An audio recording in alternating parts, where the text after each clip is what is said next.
సమ్మెట ఉమాదేవి సమర్పించు నవపారిజాతాలు. నేటి కథ పరిచయం పలకరింపు. రచన ఉప్పులేటి సదయ్య.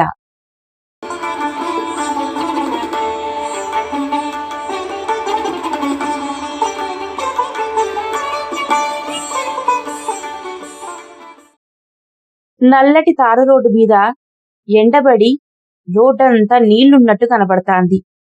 ఎండలు బాగా ముదరటంతోని జనాలంతా ఇండ్లకే పరిమితమైంది.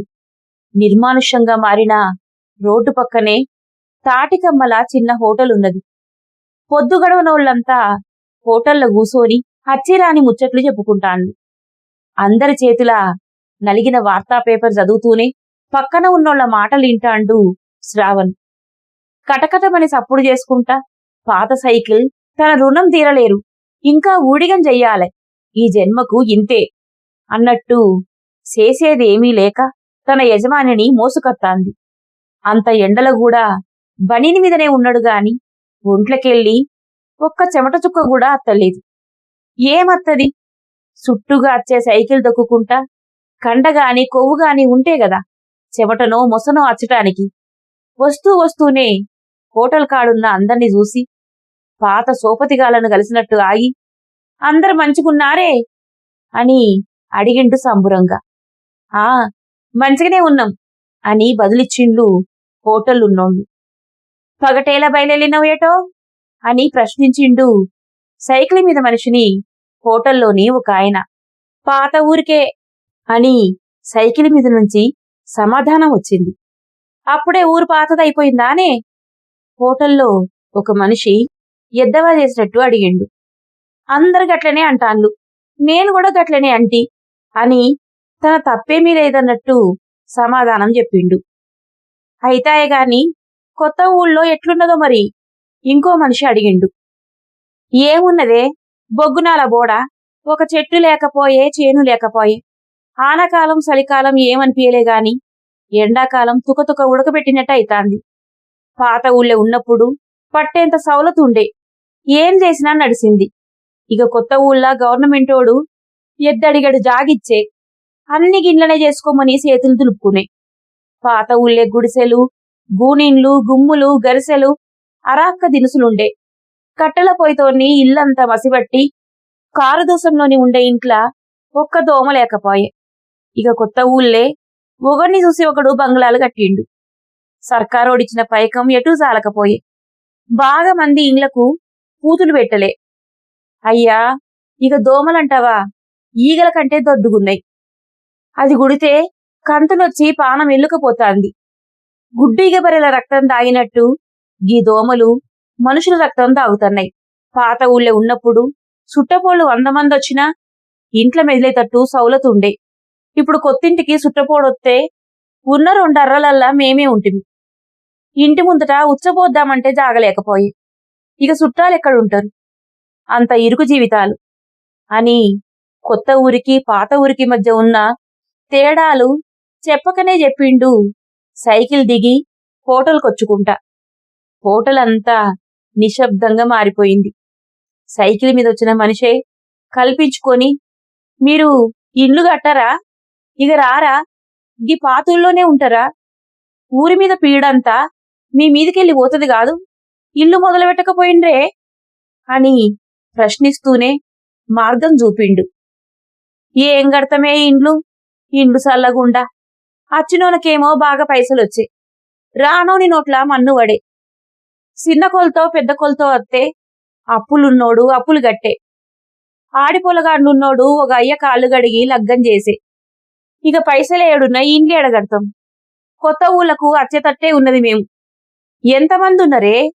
ఈడ దాదాపుగా ఊరంతా వచ్చింది, ఒక మీ గూడమే ఉన్నది కదా అని మళ్ళా ప్రశ్నించిండు కొత్త ఊళ్ళకెళ్ళి వచ్చిన మనిషి. ఆ ఇక మేమంటే ఒక 2 కుటుంబాలో 3 కుటుంబాలో కొత్త ఊళ్ళకి వచ్చిండ్లు, గంతేగాని ఉన్నోళ్ళందరం ఈయన్నే ఉంటిమి. మేము అక్కడ ఏమన్నా బిల్డింగులు కట్టేది ఉన్నదా? మళ్ళా నువ్వే గుడిసెలేసుకోవాలి. ఆ గుడిసెలేద్దామన్నా ఎవ్వల దగ్గర తూటు కొత్తలేదాయే అంటూ పాతూరు మనిషి బదిలిచ్చిండు. ఏమోనే, మనసంటోడు ఏడికి పోయినా పైసలు కుప్పగావాయే. గొడ్డు కట్టం చేస్తే ఇంట్లా తిండికే చాలదాయే. ఈ డ్యాం చేయబట్టి బుడ్డ లీడర్లు కొద్దిమంది తయారయ్యిండ్రాయే. ఒక్కొక్కడు లక్షలు సంపాదించే. పైసలు ఎక్కువ ఇప్పిత్తం అది ఇది అని లేనిపోని ఆశ చూపి భయాలు చెప్పి మన దగ్గర కూడా పైసలు పట్టించే. మన ఏమో పుట్టిన కాడ్నుంచి గిదే కట్టం, గిదే బతుకాయే. నీ అవ్వ దళారిగాళ్ళదే రాజ్యమున్నదే. తనతో పాటు మోసపోయిన అందరి బాధ వ్యక్తం చేసిండు కొత్తూరి మనిషి విచారంగా.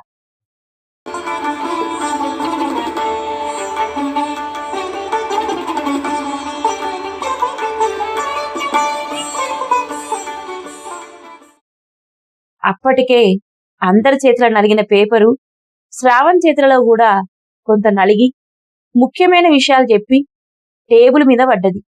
హోటల్లా గిరాకైంది మాత్రం లేదు గాని అందరి ముచ్చట్లతోని సందడిగానే ఉన్నది. ఎన్నో విషయాలు బయటికొస్తున్నాయి. ఆఫీసర్లు, ఖద్దరు చొక్కా దళారిగాళ్లు ఏకమై అమాయకులను మోసాలు చేసిన విషయాలు చర్చకొచ్చినాయి. శ్రావణ్ అప్రయత్నంగానే లేచి తాటికమ్మల హోటల్ నుంచి నల్లటి రోడ్డు మీద నుంచి ఎర్రటి ఎండలోకి ప్రవేశించాడు. ఒక్కసారిగా ఎండ చుట్టూ మూగింది. ఆ ఎండకు శ్రావణ్ శరీరాన్ని కొర్రాయి వట్టి కాల్సినట్టయింది. అదేం లెక్క చేయకుండా నడుచుకుంటా పోతుండు. హోటల్లోని మనుషుల మాటలు అడుగడుగుకి దూరమైతున్నాయి. కొత్త రకం ఆలోచనలు శ్రావణ్కు దగ్గరైతున్నాయి. చూపు నేల మీదనే ఉన్నది గాని ఆలోచనంతా డ్యాము, డ్యాం కింద ముంపు గ్రామాలు, లీడర్లు, కొత్త ఊరు పాత ఊరు అని లెక్క చేయకుండా బుర్రలా తిరుగుతాన్నాయి. ఒక్కసారిగా నల్లటి డాంబర్ రోడ్డు మీదకెళ్ళి సిమెంట్ రోడ్డు మీద పడ్డది శ్రావణ్ అడుగు. పేరుకే సిమెంట్ రోడ్డు గాని మట్టి నేల కంటే ఎక్కువ నెర్రలు వాసి ఉన్నది. శ్రావణ్కు రోడ్డులేసినప్పటి విషయం యాదికొచ్చింది. ప్రజాప్రతినిధి కాంట్రాక్టు బట్టి రోడ్డేయించేటప్పుడు ప్రజల కోసమే నేనున్నా. ఎక్కడ అన్యాయం జరిగినా నేను సహించను. నాకు బువ్వ లేకున్నా మంచిదే, కానీ అన్యాయం మాత్రం జరగద్దని నేను గొప్ప లీడరు, రాజకీయ నాయకుణ్ణి, కాబోయే సర్పంచ్ని అని ఊహించుకొని బతికే ఒక తిరుగుబోతూ రోడ్డు పనుల కాడుకొచ్చి ఇవి మా దళితుల ఇళ్లలో వేసే రోడ్డు కాబట్టి పనుల నాణ్యత జరగాలి, లేకపోతే మేము ఒప్పుకోము, ధర్నాలు చేస్తాం అని కాంట్రాక్టర్ను బెదిరించిండు ఆ ఊహల లీడర్. అప్పటిదాకా రోడ్డు మంచిగేద్దామనుకున్న కాంట్రాక్టరు ఈడు పనులు చెయ్యడు, ఇంకొకల పని చేయనియడు, ఈడేం చేస్తాడో చూద్దామని మనం పనులు మొదలుపెట్టి తొందరగా రోడ్డేద్దాం అని అదే వాడలో కూలీలతోని కంకరతోని తొక్కియకుండానే సిమెంట్ రోడ్లు వేసిండ్రు బిరబిరా, ఏమాత్రం నాణ్యత లేకుండా. సరిగ్గా సంవత్సరానికే మొత్తం రోడ్డంతా నెర్రలు వాసింది. ఆ నెర్రలల్ల కాలు పడకుండా నడుచుకుంటా కచీర్కాడికి చేరుకున్నాడు. అది 3 బజార్లు కలిసే చోటు. ఎస్సీబీసీలను కలిపి వేరు చేసే కూడలి.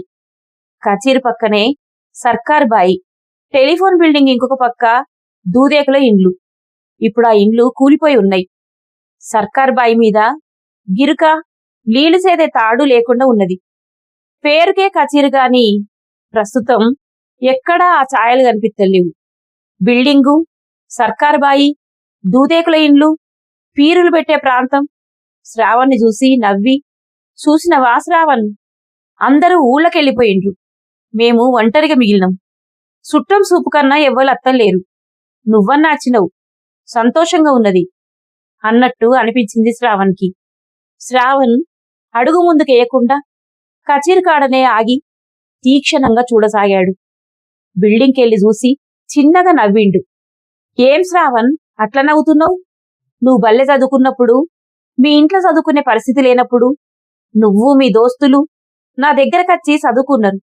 మీ దోస్తులంతా చదువుకుంటే నువ్వు మాత్రం బాగా నిద్రపోదువు గదా, ఇప్పుడు నన్ను చూస్తే నవ్వొత్తాందా అని ప్రశ్నించినట్టు అనిపించింది. ఆ బిల్డింగ్లా టెలిఫోన్ బూతుండే, ఉద్యమకాలంలో కాలబెట్టిండ్రు. తర్వాత ఆ బిల్డింగ్లా టీవీ తెచ్చిపెట్టి వార్తలు వినిపించేది ఉద్యమకారుడు. ఉద్యమకారుడు అమరుడైనంక టీవీ పోయింది. మేమంతా చదువుకున్నాం. ఆ రూమ్లా పీరీలు నిలబెట్టిండ్లు మొన్నటిదాకా. నిన్నెట్ల మర్చిపోతాం అని శ్రావణ్ బిల్డింగ్కి సమాధానమిచ్చాడు తన మనసులో. అంతేనా, ఒక్కసారైతే పీరీలు నీళ్ళలో పడేటప్పుడు, ఎస్సీలకు బీసీలకు లొల్లిలై కొట్టుకున్నప్పుడు మీ ఎస్సీలంతా బీసీలను గెలుముకుంట కొట్టిండ్లు, తాటిమట్టలు గుతుపలు వట్టి. అప్పుడు నువ్వు చిన్న పిల్లగానివి, గుర్తున్నదా శ్రవణ్ అని ఆ ప్రాంతం ప్రశ్నించింది. ఆ గొడవలన్నీ బాగా రోజుల నుంచే ఉన్నాయట. పెద్దోళ్లంతా అనుకోంగా ఇన్నా. దొరల అంట చూసి బీసీలు ఎస్సీలను కొట్టలేదంట. అవకాశం దొరికినప్పుడల్లా ఎస్సీలు బీసీల మీద తిరుగుబాటు చేస్తానంట శ్రావణ్ బదిలిచ్చిండు. ఒక్కసారి పీరీల గద్దకాడ సంగపోలు మీటింగ్ పెట్టినప్పుడు చాలా మంది వచ్చిండ్లు. జాగజాలక సర్కార్ బాయి ఎక్కి కూసోని చూసిండ్లు, గోడలు ఎక్కి చూసిండ్లు కూసోని. సంగపోలతో దళితులంతా ఒక్కటయ్యిండ్లు. తెలివికచ్చి దొరలకు ఎదురు తిరిగిండ్లు. బహుశా అప్పటి మనుషులు కొందరు కాలం చెయ్యవచ్చు గాని మాకు మాత్రం అంతా గుర్తున్నది అని శ్రావణ్కి చెప్పింది కచీరు. నిజమే, రేపటికి ఈ రోజు గతమే గదా. శ్రవణ్ ముందుకు కదిలాడు. కచీరు దుఃఖాన్ని బయటపెట్టలేక తనలో తానే మదన పడుకుంటా నిశ్శబ్దంగా ఉన్నది శ్రావణ్ వెళ్ళిపోతున్నందుకు.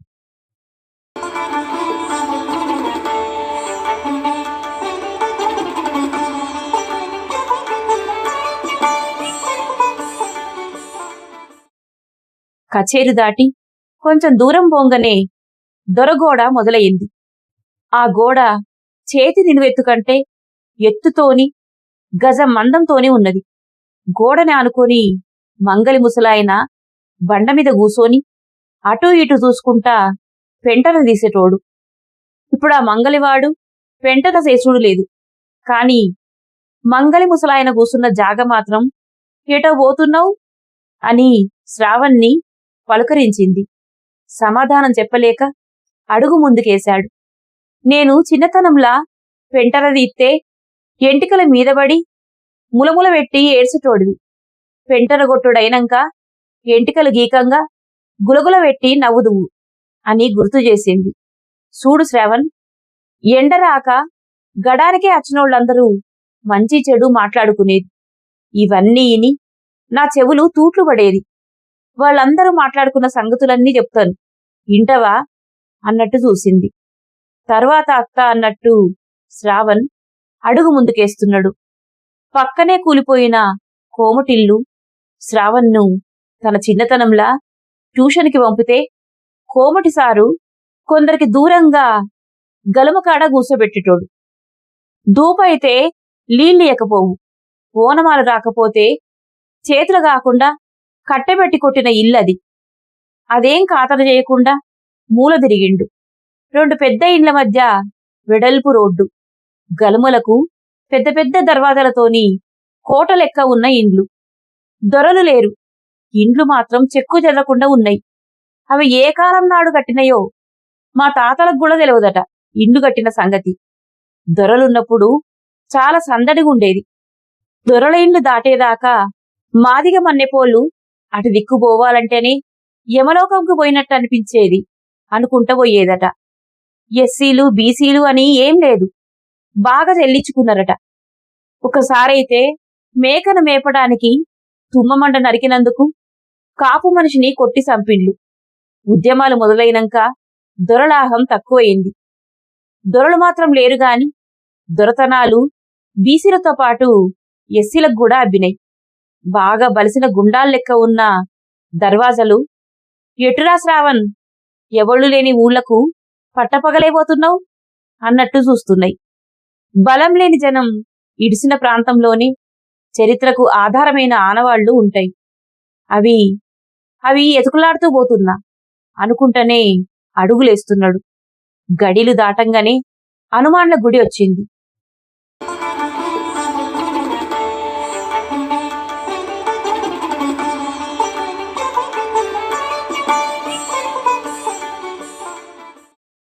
గుడి అనే పేరే గాని ఇటుకలు మీద తేన్రేకులు వేసి ఉన్నది. వింతైన హనుమంతుడు అడవి మనిషి గదా, పట్టించుకున్నోడే లేడు. గుడి ముందు మాసిద్దైన వేప చెట్టు చుట్టూ విశాలమైన గద్దె. ఆ గద్దె మీదికి మాదిగా మన్నెపూలు ఎక్కిన దాఖలాలే లేవు. గద్దె మీద దొరలు కూసుంటే మిగతా కులపోళ్ళు కింద కూసోని ఉండేది. దళితులైతే అటు దిక్కే పోవద్దు. ఉద్యమం ఊళ్ళలకు వచ్చి దొరలను గెదిమినంక, దొరతరాలు బీసీలు చేతులకు తీసుకున్నాక గద్దె ఎక్కడానికి మాలమాదిగలు బీసీలతోని కొట్లాడిన సందర్భాలు కోకొల్లలు. ఎన్నో పంచాయతీలు. అందరం ఒకటే అయినప్పుడు మీరు మాత్రమే ఎందుకు గద్దెక్కాలే? మేమెందుకు ఎక్కద్దు? మీకంటే మేము ఏం తక్కువ? మేం కూడా ఎక్కుతాం, కూసుంటాం. ఏండ్ల తరబడి మమ్ములా దూరం ఉంచిళ్ళు, ఊడిగం చేయించుకున్నారు. ఇక గవన్నీ నడవయి. మీకు సమానంగా మేముంటాం. కాదు కూడదంటే కొట్లాటకైనా సిద్ధమే అని దళితులనే. ఏం చేసేది లేక ఒప్పుకోక తప్పలేదు. ఆ రోజుల్లో దళితుల ఆవేదనకు ఉద్యమం అండగా ఉన్నది కాబట్టే జీవితాన్ని నెగ్గారు. ఒక్కొక్క రోజు ఉద్యమం ఉధృతంగా ఉన్నప్పుడు ఊరి జనాలందర్నీ హనుమాన్ల గద్దె మీద వండబెట్టి పోలీసులు పిర్రలు పగలగొట్టిన గుర్తులున్నాయి. వినాయకుని గుడి దగ్గర ప్రసాదం కోసం ఎగబడ్డ చిహ్నాలు ఉన్నాయి. శ్రావణ్కు అవన్నీ యాదికొచ్చి ఆ ప్రాంతాన్నంతా గుర్తు చేసుకున్నాడు. శ్రావణ్ని చూసి ఆనందం తట్టుకోలేక చెట్టు నవ్వుతున్నట్లే ఊగింది. గద్దె మీద దుమ్మును దూరం చేసింది. కూసో అన్నట్టు క్షణకాలం ఎవరూ లేని గద్దె మీద కూర్చొని సేద తీర్చుకున్నాడు. దసరా రోజు పెద్ద తేడా లేకుండా గొంతుకలొచ్చేదాకా తాగి జంబికి హనుమాన్ల కాడికి పోయేది. అక్కడ మట్టి ముద్దలు పెట్టి పసుపు కుంకుమ జల్లి అయ్యగారి చేత పూజ చేయించిన తర్వాత గుమ్మడికాయను తలువార్తోని సగానికి నరికిన తర్వాత జంబి చెట్టుకు పూజ చేసి తెంపుకునేటప్పుడు కూడా మాలమాదిగలను కక్షబట్టి కొట్టినట్టు ఆనవాళ్లు కనిపిస్తున్నాయి. అరిసేతుల కూర పోస్తే ఆరేండ్లు సారా చూడాలంటారు. గింతగనం చెల్లించుకున్న దొరలు పటేళ్లు అందరూ ఇప్పుడు నన్నెవ్వలు పట్టించుకుంటలేరు. అందరూ బిల్డింగ్లు కట్టుకొని సుఖంగా ఉన్నారు. కాని ఒక్కరోజు కూడా మమ్మల్ని చూస్తానికి రాలేదు. కొంచెమన్నా దయలేదు. అందరికీ గంతగనం లొల్లైన గాని ఒక్కరోజన్నా దళితులు పీడితుల పక్షాన నేను సాక్ష్యం చెప్పలేదు. నిజాన్ని నా లోపట ఉంచుకొని ఎంతగా కుమిలిపోయిన్నో నువ్వన్నాచినాక సంతోషం అంటూ తన ఆవేదనను చెబుతూ దీనంగా ఉన్నట్టు ఉన్నది. ఒక్కసారిగా లేచిన శ్రావణ్ మళ్ళొక్కసారి ఆ ప్రాంతాన్ని తన హృదయంలో బంధించి ముందుకు బయలుదేరాడు.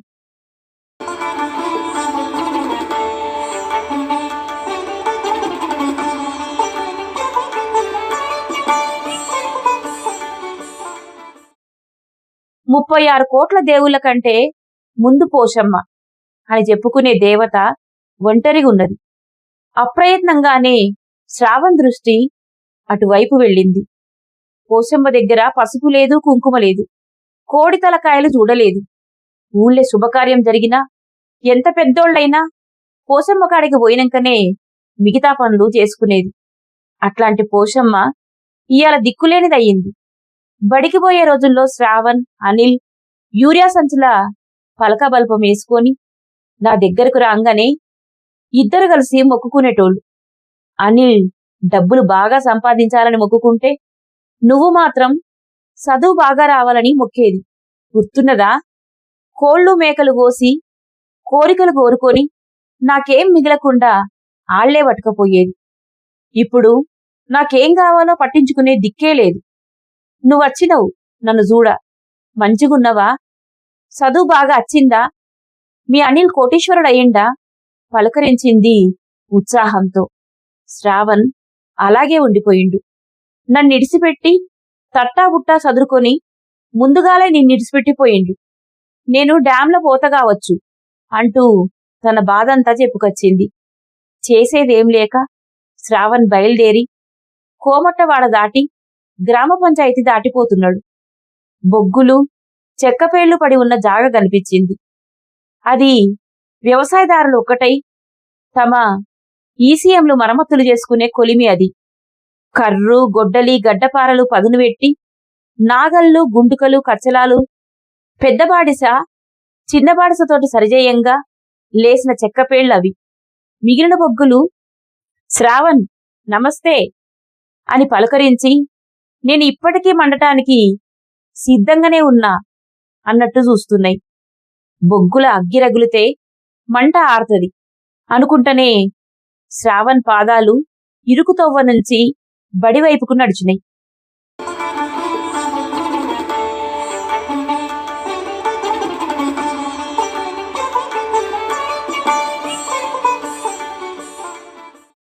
అక్కడ బొడ్డుమల్ల చెట్టు స్వాగతం పలికింది. బడి మూతబడ్డది అన్నట్టు సైగ చేసింది మల్లె చెట్టు. జనవరి నెలలా సువాసన వెదజల్లుతూ విద్యార్థులను ఆకర్షిస్తాయి. దారం లేకుండా దండ అల్లేంత అనుకూలంగా ఉండే పూలవి.